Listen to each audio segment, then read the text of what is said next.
Hello guys, जैसा कि आज का टॉपिक है विभिन्न अवस्थाओं में मानसिक विकास। विभिन्न अवस्था अर्थात शैशवावस्था, बाल्यावस्था और किशोरावस्था। मानसिक विकास अर्थात मस्तिष्क का विकास।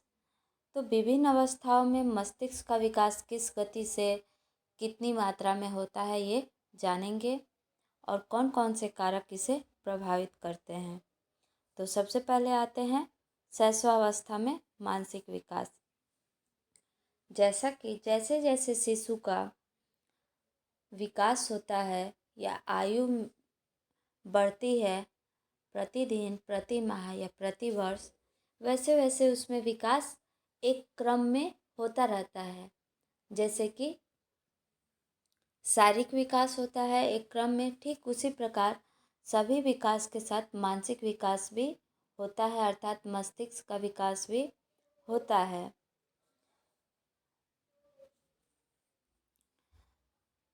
जैसा कि एक शिशु का जब जन्म होता है तो शिशु को किसी भी चीज़ का ज्ञान नहीं होता है। जैसे कि जॉन लॉक ने कहा है, अपना मत दिया है उन्होंने, कि शिशु का मस्तिष्क एक कोरे कागज के समान होता है। कोरा कागज अर्थात खाली पेज, जिस पर वह अपने अनुभवों को लिखता है। अर्थात एक शिशु अपने अनुभवों को अपने उस कोरे कागज अर्थात अपने मस्तिष्क में उन अनुभवों को फीड करता है और उसी के अनुसार व्यवहार करता है। बिल्कुल सही उन्होंने कहा है कि एक शिशु जब जन्म लेता है तो वो किसी भी प्रकार का उसे ज्ञान नहीं होता है। जैसे जैसे वो उसकी आयु बढ़ती है, अपने वातावरण से वो अनुभव प्राप्त करता है और उसी के अनुसार वो व्यवहार करता है। शिशु का जब जन्म होता है, जब वह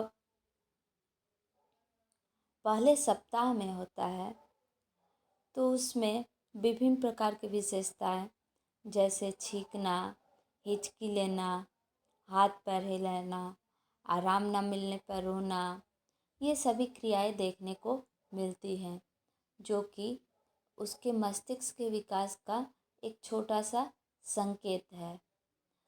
पहले सप्ताह से दूसरे सप्ताह में आने के बाद चूँकि बच्चे में एक विशेषता ये होती है कि वो दूर तक नहीं देख सकता है। वो मात्र 1 फीट तक देख सकता है। 1 फीट से ज़्यादा दूर तक देखेगा बट क्लियर उसे साफ नहीं दिखाई देगा। वो बट 1 फीट तक ही क्लियर और साफ देख सकता है। तो बच्चे जो है प्रकाश अचानक से पड़ जाती है तो वो आँखों को बंद कर लेते हैं। फिर वो चमकीली चीज़ों को ही देख सकते हैं, बड़े चीज़ों को ही देख सकते हैं। क्यों? क्योंकि उनकी दूर की दृष्टि अभी जो है विकास नहीं हुआ रहता है। फिर जैसे जैसे उनकी आयु बढ़ती है उनमें ध्यान देने की भी क्षमता आने लगती है। जैसे कि अगर आप एक नवजात शिशु को आवाज़ दें तो वो आपकी ओर ध्यान नहीं देगा, बट जैसे वो 1 से 1.5 से 2 मंथ में होते हैं तो वो धीरे धीरे आपकी आवाज़ को सुनकर आप सिर को मोड़कर उस आवाज़ की ओर उस व्यक्ति को ढूंढने लगते हैं। तो इसे हम ध्यान देना कहते हैं, जो कि मस्तिष्क का मानसिक विकास का एक गुण है या क्रिया है। बच्चे धीरे धीरे आयु बढ़ने के साथ साथ ध्वनियाँ निकालने लगते हैं। धीरे धीरे ध्वनियाँ निकालने के साथ खिलौनों के साथ खेलने लगते हैं। अक्सर इस अवस्था में बच्चों को गहरे रंग की चीज़ें पसंद आती हैं। ये पसंद से तात्पर्य क्या है, पसंद क्यों आती हैं? क्योंकि उन्हें गहरे रंग ही दिखाई पड़ते हैं स्पष्ट रूप से। जो हल्के रंग होते हैं बच्चों को नहीं दिखाई पड़ते हैं। जैसे यही कारण है कि जब बच्चे 9 माह के होते हैं तो उन्हें विटामिन ए की खुराक दी जाती है ताकि इसकी कमी की पूर्ति की जा सके। बच्चे जब बैठना सीख जाते हैं और उनसे खिलौनों को दूर रख दिया जाए किसी चादर पे या बेडशीट पे, तो बच्चे उस बेडशीट को खींचकर खिलौने को प्राप्त कर लेते हैं। या अगर बच्चे से दूर खिलौने को रख दिया जाए तो धीरे धीरे जो है घुटनों के बल चलकर उस खिलौनों को प्राप्त करते हैं। तो ये क्या है? मानसिक विकास का संकेत है और ये क्रम में विकास होता रहता है। अगर इस चीज़ को उस बच्चे के अंदर ना देखा जाए तो इसका तात्पर्य ये हुआ कि उसके अंदर उसकी कमी है। बच्चे विभिन्न आवाज़ों को सुनकर, उनको गतियों को सुनकर उसका अनुकरण करना भी प्रारंभ कर देते हैं। जैसे जैसे उनकी आयु बढ़ती है, स्वर से वो ध्वनि निकालते हैं, फिर अक्षरों को निकालते हैं। कुछ अक्षर बोलते हैं जैसे मामा, पापा, बाबा, ऐसे बोलते हैं। फिर वह 1 वर्ष के होते होते वो शब्दों को बोलने लगते हैं। फिर धीरे धीरे वो शब्दों को स्मरण करने लगते हैं, फिर वाक्यों को भी बोलने लगते हैं और इस तरह से उनमें मस्तिष्क का विकास होता रहता है। वो अपने घर में जितने भी जो घर के फैमिली मेम्बर्स का जो एक दूसरे के साथ रिलेशन रहता है, जैसा व्यवहार करते हैं, बच्चे भी धीरे धीरे अनुकरण के द्वारा उस अपने बुद्धि के क्षमता के अनुसार उसे सुनकर सीखकर उसे अनुकरण करते हैं, वही कार्य दोहराते हैं, जो कि बच्चों के अच्छे मानसिक का संकेत देता है। यही कारण है कि बच्चों के सामने व्यवहार अच्छा करना चाहिए या परिवार में अच्छे व्यवहार, फैमिली मेम्बर्स के बीच अगर अच्छा रिलेशन है तो बच्चे भी अच्छा व्यवहार सीखते हैं। और बच्चे जो हैं विभिन्न प्रकार की अनुक्रियाएं करते हैं, जैसे कि ये बच्ची अपनी माँ को देखकर ये कार्य कर रही है, तो ये क्या है? ये अनुकरण के द्वारा सीख रहे हैं। विभिन्न प्रकार के खेल खिलौने खेलते हैं, जो खिलौने होते हैं उन्हें सजोते हैं। ये क्या है? उनके अच्छे मानसिक स्वास्थ्य का संकेत है। बच्चे विभिन्न प्रकार के खेलों को खेलते हैं, अपने खेल में विभिन्न कहानियों को बनाते हैं, जो वो अपने फैमिली मेम्बर में जिन बातों को सुनते हैं या कुछ चीज़ों को देखते हैं, जैसे टीवी हो गया, मोबाइल हो गया, उसमें चीज़ें देखते हैं, तो वो अपने खेल में उन चीज़ों को, उन कहानियों को बनाकर खेलते हैं, जो कि उनके अच्छे मानसिक स्वास्थ्य का संकेत देता है। कहा जाता है कि बच्चे के ब्रेन का 95% विकास 5 वर्ष की अवस्था तक हो जाता है। जो कुछ उन्हें सीखना होता है, बनना होता है, इस अवस्था तक बन चुके होते हैं, अर्थात 5 वर्ष की अवस्था तक उनमें नींव पड़ चुकी होती है। ये इसी कारण बच्चों को एक अच्छा व्यवहार, एक अच्छा वातावरण देना चाहिए ताकि उनमें सही विकास हो सके और सही नॉलेज गेन कर सके वो। अब अगली अवस्था में आते हैं, बाल्यावस्था।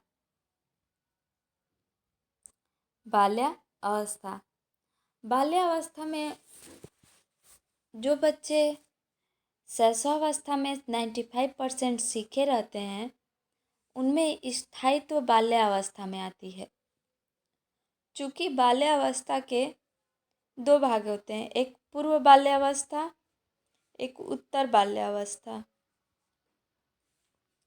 पूर्व बाल्यावस्था में धीरे धीरे शैशवावस्था में जो भी चीज़ें सीखे रहते हैं बच्चे, पूर्व बाल्यावस्था में वही चीज़ें चल रही होती हैं, जैसे कि इंद्रधनुष देख के खुश होना।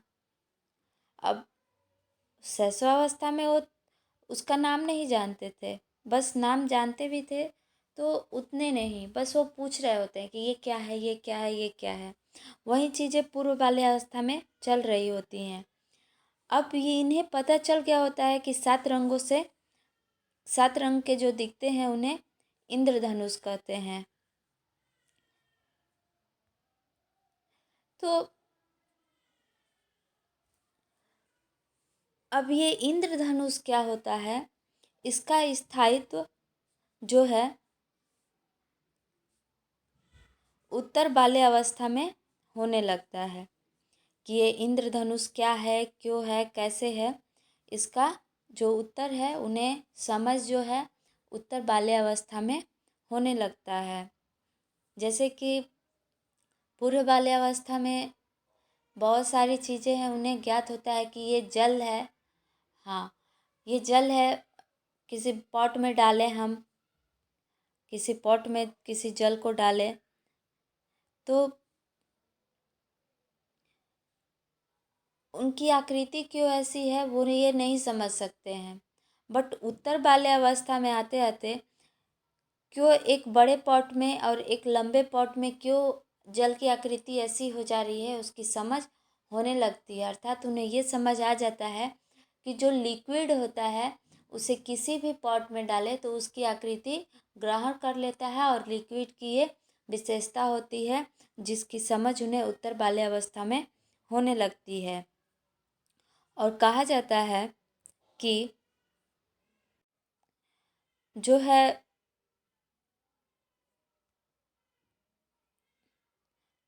बाल्यावस्था में बाल्यावस्था के अंत तक 75% इनके ब्रेन का विकास हो जाता है। अभी आप सोच रहे होंगे कि इसमें तो 95 बताए हैं, तो जो ये 95 का विकास हुआ है उसमें जो स्थायित्व है 75% बाल्यावस्था के अंत तक आ जाता है। जितना भी इन्होंने नॉलेज गेन किया होता है उसका स्थायित्व जो है 75% इसमें हो जाता है। बाकी किशोरावस्था में आते हैं।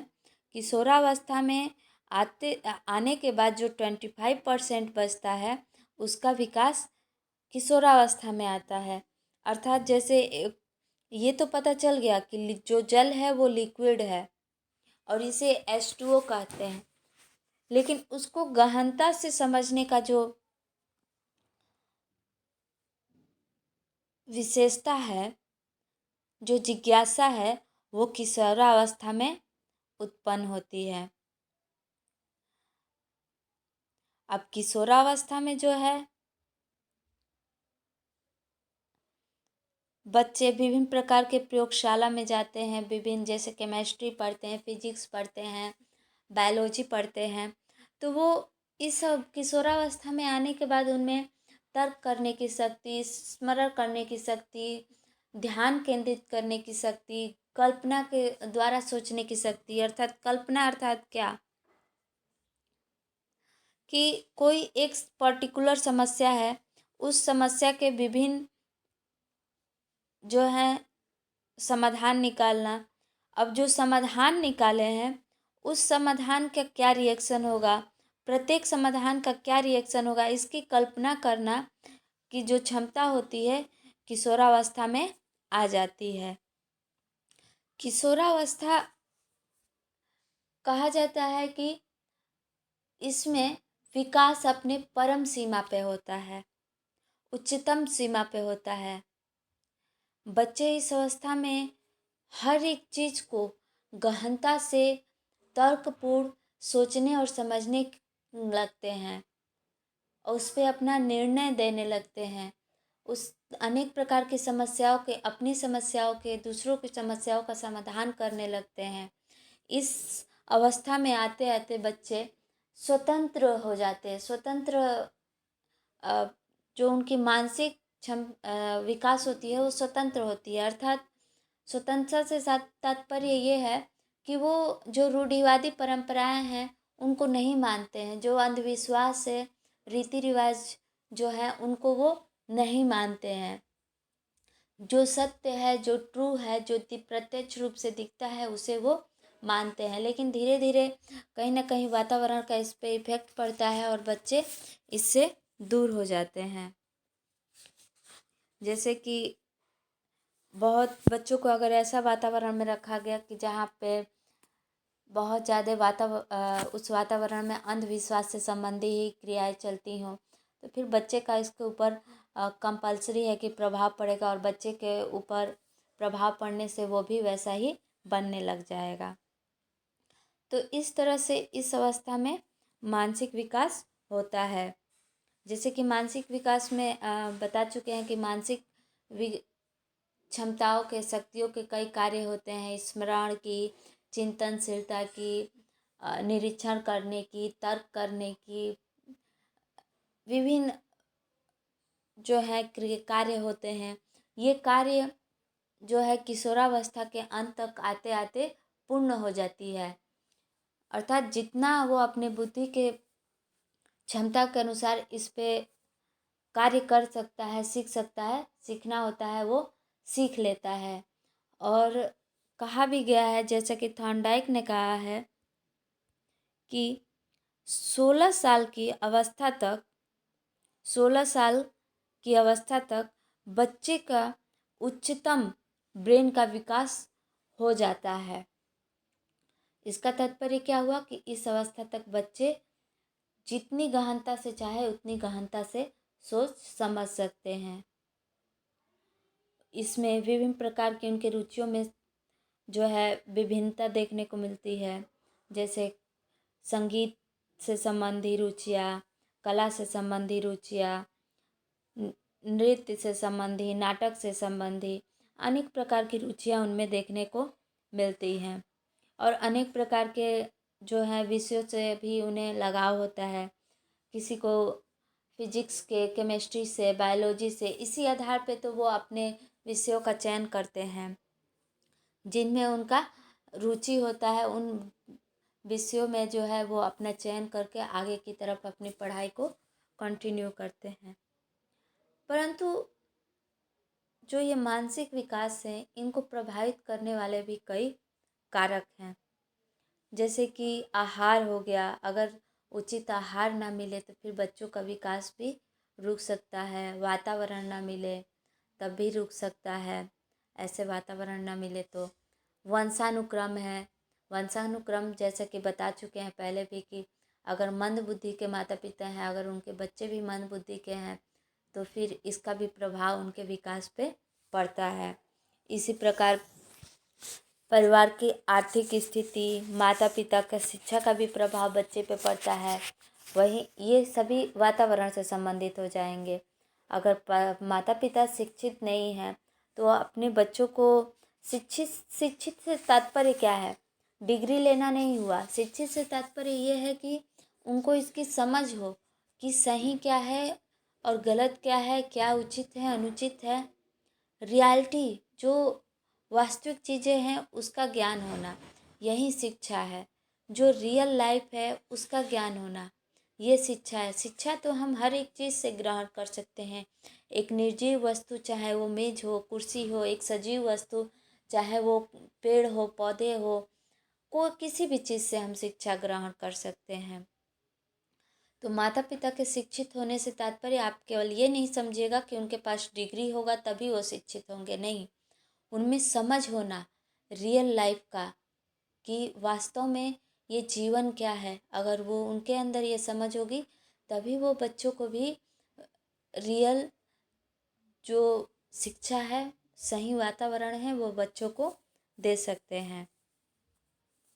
फिर इसके बाद विद्यालय भी हो सकता है, शिक्षक हो सकते हैं। शिक्षक जो बच्चों को टीच कर रहे हैं, अगर उनका व्यवहार, चूँकि बच्चे अपने शिक्षक से बहुत ज़्यादा प्रभावित होते हैं।